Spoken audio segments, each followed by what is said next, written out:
Mushoku Tensei Season 3, Episode 6. A short-filling episode that was quite awesome. Things start off whenever both Rudis and Roxy are chosen to be replacements for two sick escorts for a princess. Once they get there, Rudis gets to see a familiar friend is going to be joining them in their group. It is no other than Sarah from earlier on. Definitely a lot of awkward tension between the two.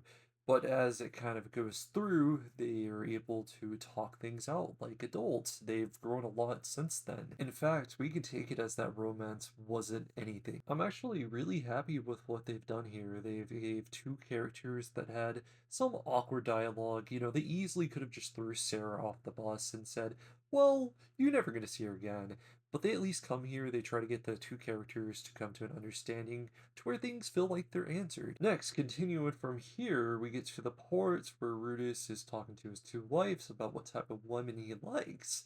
And they get to something we can kind of highlight pretty heavily that they are open to two or three more wives. And Rudis was thinking about Ares. He comes to a point where he's like, you know what, I can't keep the promise of having no more wives.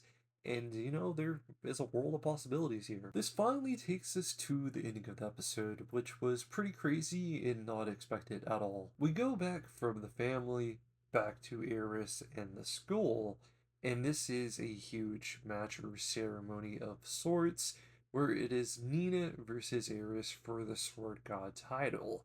And Eris ends up winning. After that, we get to see big disasters heading our way.